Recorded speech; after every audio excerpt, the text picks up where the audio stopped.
teatrisse ja tagasi.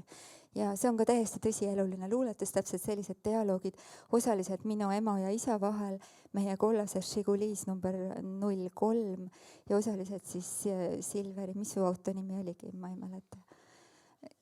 Ei ole vahet, igal juhul ükskord oli väga tuisune öö ja oli vaja hoida autot kindlalt teel ja me pidime sõitma tagasi Raplasse, minu lapsepõlve koju, kus ei ole kahjuks mitte ühtegi teatrit, nagu nii paljudes Eesti linnades.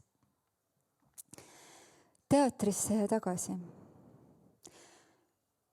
Mis on me hing? Jääd lööme labidaga ja kangiga ja rusikaga rinda.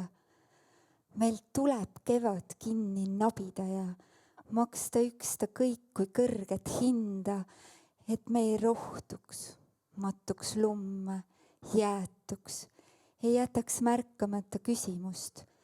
Kõik päevad olgu sedapidi säätud, et võita kõike tapvat tüdimust. Kuid Goethe ütleb, laual laua õigus ja tahab teada, kas ka haual haua ning vastab ise. Selles elulõigus ta lähedus on kestnud juba kaua. Sa suudad vaevu maanteel püsida, naelkummid leevendamas libedust. Ma tahan äkki sinult küsida, kuidas peletada kibedust.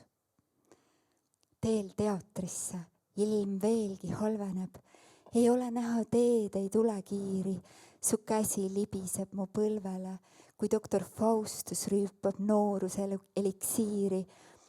Sa sosistad, et käes meil parim iga, hull Gretchen pandi põrgu vangikongi, Kareninad, Ofeeliad koos Kariniga veel ootama jäid jõge, trammi, rongi.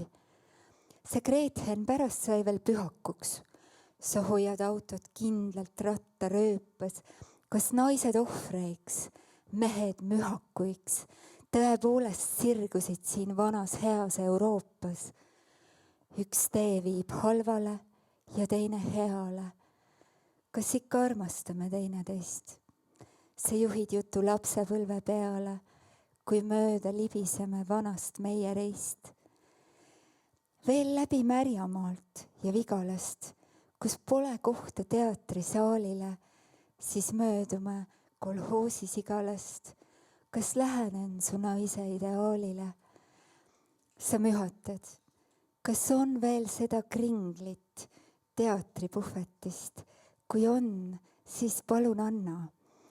Ja unusta kõik hullud süütud inglid, kolhoositarid, fitness kuningannad.